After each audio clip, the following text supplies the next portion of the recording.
Então vamos começar essa quarta semana.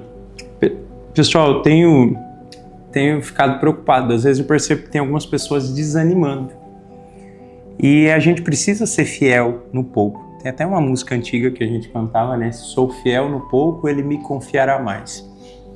Tem pessoas que às vezes olham para o retiro online porque é curto, não é algo tão... Então tem pessoas que olham e acham muito pouco. Só porque não é algo assim que é um grande sacrifício, a pessoa às vezes vai se desmotivando. Não. A fidelidade nas pequenas coisas nos levam para o céu. Isso, para quem é devoto de Santa Teresinha, é muito importante.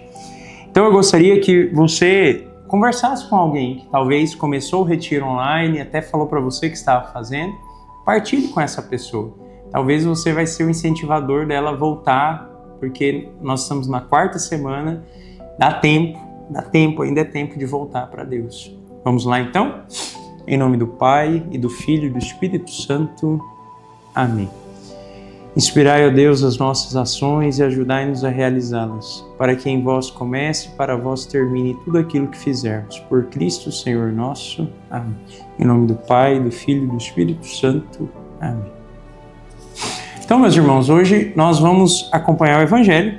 Vocês podem pegar aí comigo ele em João 4, no 43 ao 54. Naquele tempo, Jesus partiu da Samaria para a Galiléia. O próprio Jesus tinha declarado que um profeta não é honrado na sua própria terra.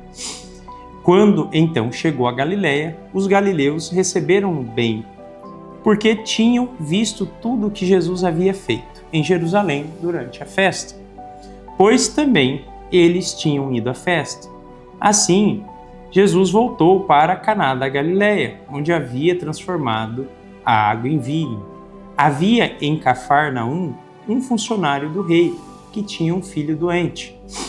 Ouviu dizer que Jesus tinha vindo da Judéia para a Galiléia. Ele saiu ao seu encontro e pediu-lhe que fosse a Cafarnaum curar seu filho que estava morrendo. Jesus disse-lhe: se não virdes sinais e prodígios, não acreditais. O funcionário do rei disse: Senhor, desce antes que meu filho morra. Jesus lhe disse: pode ir, teu filho está vivo. O homem acreditou na palavra de Jesus e foi embora. Enquanto descia para Cafarnaum, seus empregados foram ao seu encontro dizendo que o seu filho estava vivo. O funcionário perguntou a que horas o menino tinha melhorado. Eles responderam: a febre desapareceu ontem pela 13h. O pai verificou que tinha sido exatamente na mesma hora em que Jesus lhe havia dito: teu filho está vivo. Então ele abraçou a fé juntamente com toda a sua família. Esse foi o segundo sinal de Jesus. Realizou-o quando voltou da Judéia para a Galiléia. Palavra da salvação. Então, meus irmãos e minhas irmãs, nós, antes de começar a meditação, eu gostaria que nós contar uma notícia para vocês. Tem uma família inteira se preparando para o batismo. Olha que lindo, na nossa paróquia. Então, eles estão se preparando, se Deus quiser, no dia 4, na Vigília Pascal, o pai, a mãe e os 2 filhos serão batizados. Isso me lembra muito essa passagem, quando fala que toda a família abraçou a fé. Então, hoje, nós vemos a cura deste funcionário do rei, do filho do funcionário do rei, onde nosso Senhor Jesus Cristo fala que se não vê sinais, não acredita. E este homem acredita na palavra de Jesus. Ele não viu o filho vivo, mas ele acreditou na palavra de Jesus. E ele foi crente, crendo na palavra de Jesus. Então, a primeira coisa que eu gostaria que nós olhássemos aqui, para a gente crescer na vida de fé, nós precisamos crer na palavra, naquilo que nós escutamos de Deus. Nós precisamos dar ouvidos a Ele e crer no que Ele diz. E crer nele, no que Ele diz, aliás, muda toda a nossa caminhada. Este homem, ele poderia continuar procurando alguma coisa para o filho dele, mas ele voltou já porque Jesus tinha dito que ele estava vivo. Você entende que até o caminho que nós vamos entrar é determinado se nós cremos ou não naquilo que Jesus disse. o caminho, as decisões. Então, a partir de hoje, eu gostaria que nós tomássemos um compromisso de rever a nossa fé. Quantas vezes, eu acho que você já deve ter ouvido essa história, daquela comunidade que se reuniu para rezar porque havia muitos meses que não tinha chuva. E aí, eles foram todos em oração na praça, a convite do padre. Quando todos chegaram, uma criancinha chegou correndo por último e nas mãos dela tinha um guarda-chuva.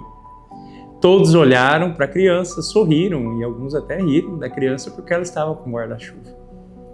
Vocês entendem que até o padre não estava na lista dos que acreditaram, né? Ninguém levou um guarda-chuva, só a criança. Ora, se eles estavam rezando para chover, ela já levou um guarda-chuva. Você entendeu? Nós precisamos crer antes de ver os sinais. E crer antes de ver os sinais muda toda a nossa forma de agir. Quando nós temos um grande desafio e nós cremos, não que Deus vai fazer o que nós queremos, mas que Ele vai fazer o melhor, isso também pacifica o nosso coração, nos ajuda a passar por aquele momento. Quando nós cremos que Deus está fazendo a obra, mesmo que nós não vemos, faz com que nós já hajamos como pessoas que já possuem aquela graça. Ou seja, se nós cremos no céu, né, isso faz com que nós já vivamos um pouco do céu aqui na terra. Eu gostaria de perguntar se a sua fé em Jesus Cristo tem te levado a mudar o caminho, se você tem acreditado só no que ouve de Jesus, na palavra dele, ou você ainda precisa ver para poder acreditar. Hoje o compromisso, então, é olhar todas as coisas do passado que Deus realizou na sua vida e agradecer. E nestas obras do passado, você aumentar a fé nele hoje e também no futuro. Amém? Esse é o compromisso. E a oração eu gostaria que você procurasse, ou daria para a gente disponibilizar também no link, é a oração do abandono. Amém? Deus abençoe.